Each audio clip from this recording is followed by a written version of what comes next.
15 First Seed, 2920 Care Suvio, Cyrodiil. From their vantage point high in the hills, the Emperor Riemann III could still see the spires of the imperial city, but he knew he was far away from hearth and home. Lord Glavius had a luxurious villa, but it was not close to being large enough to house the entire army within its walls. Tents lined the hillsides, and the soldiers were flocking to enjoy his lordship's famous hot springs. Little wonder, winter chill still hung in the air. Prince Julek, your son, is not feeling well. When potentate Versaduce spoke, the emperor jumped. How that Akavir could slither across the grass without making a sound was a mystery to him. Poisoned?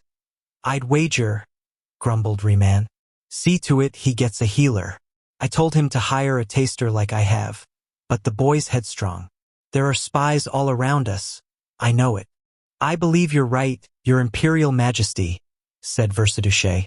These are treacherous times, and we must take precautions to see that Morrowind does not win this war, either on the field or by more insidious means. That is why I would suggest that you not lead the vanguard into battle. I know you would want to, as your illustrious ancestors Riemann I, Brazalis Dor, and Riemann II did, but I fear it would be foolhardy. I hope you do not mind me speaking frankly like this. No, nodded Riemann. I think you're right. Who would lead the vanguard then? I would say Prince Julek if he were feeling better, replied the Akavir. Failing that, Storig of Farrun, with Queen Naghi of Riverhold at left flank, and Warchief Eulacth of Lilmoth at right flank. A Cagiat at left flank and an Argonian at right, frowned the emperor. I never do trust beastfolk. The potentate took no offense. He knew that beastfolk referred to the natives of Tamriel, not to the Tsiesi of Akavir like himself. I quite agree, your imperial majesty, but you must agree that they hate the Dunmare. Eulacth has a particular grudge after all the slave raids on his lands by the Duke of Mournhold. The emperor conceded it was so, and the potentate retired. It was surprising, thought Riemann, but for the first time the potentate seemed trustworthy. He was a good man to have on one side. 18 First Seed, 2920 LD Urfaud, Morrowind. How far is the imperial army? Asked Vivek.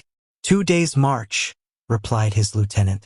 If we march all night tonight, we can get higher ground at the Prii tomorrow morning. Our intelligence tells us the emperor will be commanding the rear. Storig of Farrun has the vanguard, Naghi of Riverhold at left flank, and Eulacth of Lilmoth at right flank. Eulacth, whispered Vivek, an idea forming.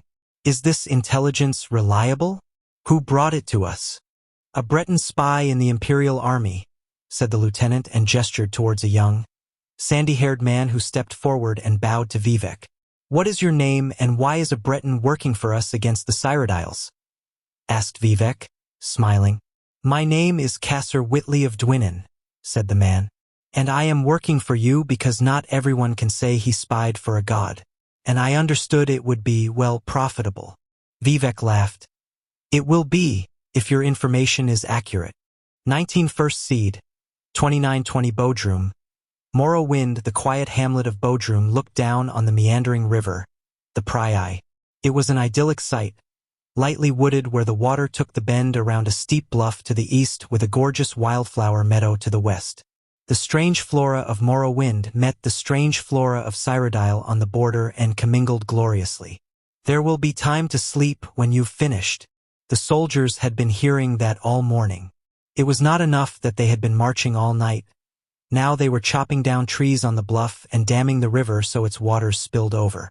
Most of them had reached the point where they were too tired to complain about being tired. Let me be certain I understand, my lord, said Vivek's lieutenant. We take the bluff so we can fire arrows and spells down on them from above. That's why we need all the trees cleared out. Damming the river floods the plain below, so they'll be trudging through mud, which should hamper their movement. That's exactly half of it, said Vivek approvingly. He grabbed a nearby soldier who was hauling off the trees. Wait. I need you to break off the straightest, strongest branches of the trees and whittle them into spears. If you recruit 100 or so others, it won't take you more than a few hours to make all we need. The soldier wearily did as he was bade. The men and women got to work, fashioning spears from the trees. If you don't mind me asking, said the lieutenant. The soldiers don't need any more weapons. They're too tired to hold the ones they've got. These spears aren't for holding, said Vivek and whispered. If we tired them out today, they'll get a good night's sleep tonight before he got to work supervising their work. It was essential that they be sharp, of course, but equally important that they be well-balanced and tapered proportionally. The perfect point for stability was a pyramid, not the conical point of some lances and spears. He had the men hurl the spears they had completed to test their strength, sharpness, and balance, forcing them to begin on a new one if they broke. Gradually, out of sheer exhaustion from doing it wrong, the men learned how to create the perfect wooden spears. Once they were through, he showed them how they were to be arranged and where. That night, there was no drunken pre-battle carousing, and no nervous neophytes stayed up worrying about the battle to come. As soon as the sun sank beneath the wooded hills, the camp was at rest, but for the sentries. 21st Seed, 2920 Bodrum, Morrowind Miramer was exhausted. For last 6 days, he had gambled and whored all night and then marched all day. He was looking forward to the battle, but even more than that, he was looking forward to some rest afterwards.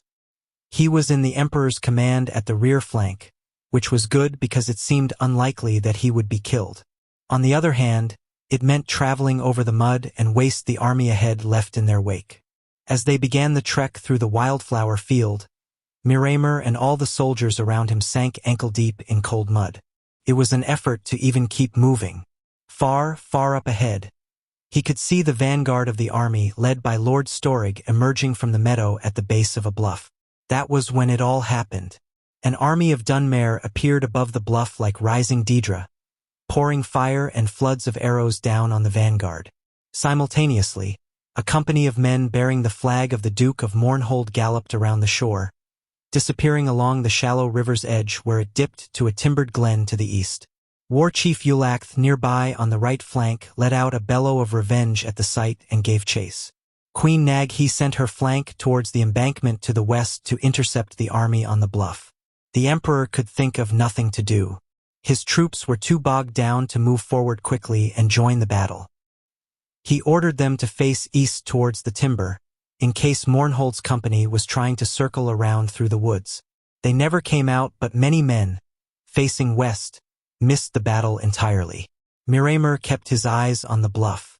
A tall Dunmare he supposed must have been Vivek gave a signal, and the battle mages cast their spells at something to the west. From what transpired, Miramer deduced it was a dam. A great torrent of water spilled out, washing Nagia's left flank into the remains of the vanguard and the two together down river to the east. The Emperor paused, as if waiting for his vanquished army to return, and then called a retreat. Miramer hid in the rushes until they had passed by and then waited as quietly as he could to the bluff. The Morrowind army was retiring as well back to their camp. He could hear them celebrating above him as he padded along the shore. To the east, he saw the Imperial army. They had been washed into a net of spears strung across the river. Nagia's left flank on Storig's vanguard on Eulactha's right flank. Bodies of hundreds of soldiers strung together like beads. Miramer took whatever valuables he could carry from the corpses and then ran down the river. He had to go many miles before the water was clear again, unpolluted by blood. 29 First Seed, 2920 Hagoth, Hammerfell, you have a letter from the Imperial City, said the chief priestess, handing the parchment to Corda. All the young priestesses smiled and made faces of astonishment. But the truth was that Corda's sister Regia wrote very often, at least once a month. Corda took the letter to the garden to read it, her favorite place. An oasis in the monochromatic sand-colored world of the conservatorium, the letter itself was nothing unusual. Filled with court gossip, the latest fashions which were tending to wine-dark velvets, and reports of the Emperor's ever-growing paranoia. You are so lucky to be away from all of this, wrote Regia.